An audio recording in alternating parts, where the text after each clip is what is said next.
বিসমিল্লাহির রহমানির রহিম। আসসালামু আলাইকুম এভরিওয়ান। আমি ফাইজান্স মম। আশা করছি আপনারা সকলেই ভালো আছেন। আল্লাহর অশেষ রহমতে আমরাও বেশ ভালো আছি। তো এই যে ঘুম থেকে উঠে আমার প্রথম কাজ হচ্ছে ফিল্টারে পানি রিফিল করা। দেন আমি অন্যান্য কাজে হাত দেই। তো এই যে ১ম এ পানিটা রিফিল করে নিয়েছি। তারপরে আমি চলে আসছি কিচেনটা ক্লিন করতে। কারণ কিচেন যদি আমি ক্লিন না করি, আমার অন্যান্য কাজ করতে একটু প্রবলেম হবে কিচেনে। কারণ সকালের নাস্তাটা তো রেডি করতে হবে। আর ব্রেকফাস্ট যত তাড়াতাড়ি রেডি করে ফেলবো, ততই ভালো। কারণ বাবুর বাবাও অফিস যাবে। সো তাড়াতাড়ি রেডি করে দিলে সেও খেয়ে নিতে পারবে।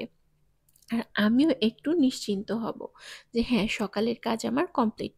নিজে নিজেই এটা মানে ভাবতে পারবো, মানে মেন্টালি একটা সেটআপ চলে আসবে যে হ্যাঁ, আমার সারাদিনের একটা পর্ব মানে ৩ ভাগের ১ ভাগ কাজ আমার কমপ্লিট।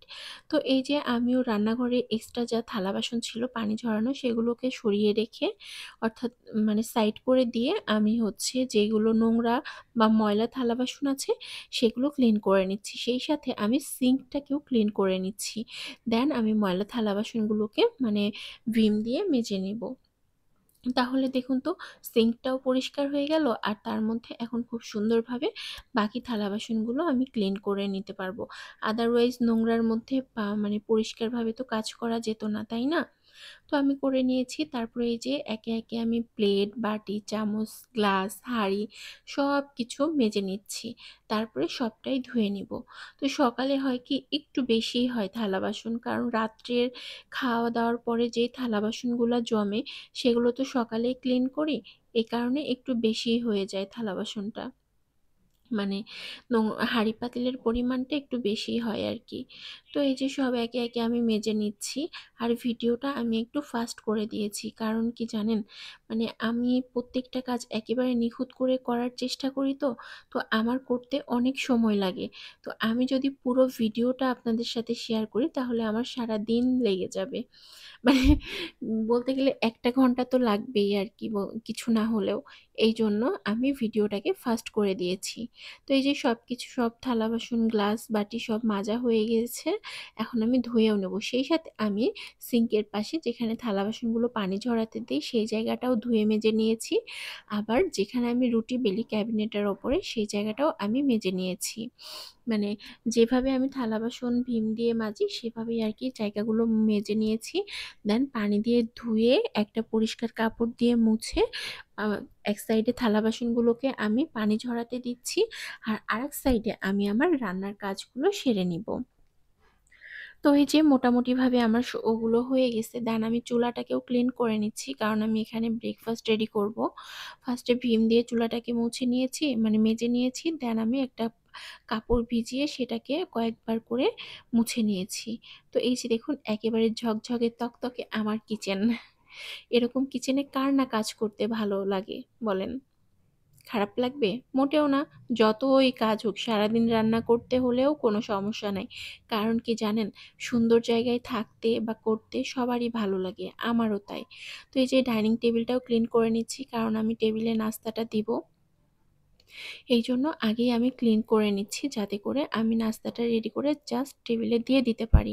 কোনো প্রবলেম না হয়, বা আমার যদি টেবিলে খাবার আনতে একটু লেটও হয়, বা আমার বাবুর বাবা যাতে এসে বসতে পারে।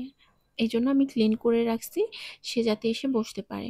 তো তারপরে যে আমি সবকিছু একে, একে ক্লিন করে নিচ্ছি। মানে ওভেন, ফিল্টারের যে ক্যাবিনেটটা আছে সেটা সবকিছু পরিষ্কার করে নিচ্ছি। তো নাস্তা বানানোটা আপনাদের সাথে আর শেয়ার করিনি। নাস্তার পর্বটা আমাদের কমপ্লিট হয়ে গেছে। দেন আমি এই পরিষ্কার মানে ঘর-বাড়ি পরিষ্কার করছি। তো এই যে দেখুন পরিষ্কার হয়েছে, কত সুন্দর লাগছে, তাই না? পরিষ্কার যেকোনো কিছুই ভালো লাগে। ঠিক তেমনিভাবে যার মন পরিষ্কার তার কাছে সবই ভালো লাগবে, সবসময়। এজন্যই আল্লাহর রাসূল বলেছে, "তোমরা তোমাদের হৃদয়কে পরিষ্কার রাখো।" তো এই যে আমিও কাপড় কাচার জন্য কাপড় বের করে নিয়েছি। আজ কিন্তু অনেকগুলো কাপড়, ১ বালতিরও বেশি। তারপরে ঘর গুছাতে চলে আসছি। আমি এট ফার্স্ট আমাদের বেডরুমটাকে গুছিয়ে নেই। দেন আমি অন্য রুমটা গুছাই। তো এই যে একে, একে আমি মানে বালিশ, কাঁথা, বিছানা সব গুছিয়ে নিচ্ছি। উম গতদিনের কাচা পিলো কভারটা এই যে বাবুর পিলোতে দিয়ে দিচ্ছি। দেন এই যে বিছানাটাও ঝেড়ে নিচ্ছি। দেখুন তো মানে আমার না কেন যেন গুছানো থাকলেই বেশি ভালো লাগে। অগুছানো কোনো কিছু দেখলেই একটু কেমন যেন আনইজি ফিল হয়, একটু মানে বিরক্ত লাগে এক কথায় বলতে গেলে, ভালো লাগে না। গুছানো থাকবে, পরিষ্কার থাকবে, তাকাইতেও মানে চোখেরও শান্তি, মনেরও শান্তি। তো তারপরে এই যে ওই রুমটা টোটাল ক্লিন করে ফেলছি, জাস্ট ঝাড়ু দেওয়াটা বাকি আছে। আর বারান্দায় আমার কাপড় আছে, গতকালকে আমি যে কাপড়গুলো দিয়েছি সেগুলো আমি উঠাইনি। কেন জানেন? সকালে মানে পুরো সকালে আমার বারান্দায় এত সুন্দর রোদ আসে, ৩-৪ ঘন্টা। তো যতই আমার আগের দিন কাপড় শুকাক আমি তারপরও বারান্দায় রাখি, কারণ সকালের রোদটা যাতে কাপড়ে পড়ে। আর যে কাপড়ে যত বেশি রোদ পড়বে, তো কাপড়ে কোনো জীবাণু থাকে না। এই জন্য ডক্টরও বলে থাকে দেখেন, যে কাপড় সবসময় রোদে শুকিয়ে আয়রন করে ইউজ করতে হয়। তো আমি কাপড়গুলো উঠায় নিয়ে আসছি এই রুমে, এনে গুছিয়ে দেন আমি বিছানাটাও ক্লিন করে নিছি। আমার এই রুমটাও ভালোভাবে ক্লিন করা হয়ে গেছে। এখন শুধু ঝাড়ু দেওয়াটাই বাকি আছে। তো রুমটা মানে সব রুমগুলো ঝাড়ু দিয়ে নিলে আমার আজকের মতো সব কাজ কমপ্লিট হয়ে যাবে। মানে দুপুর পর্যন্ত আমার সব কাজ কমপ্লিট হয়ে যাবে। তো এই ছিল আজকের আমার সারাদিনের কাজ। আল্লাহ হাফেজ।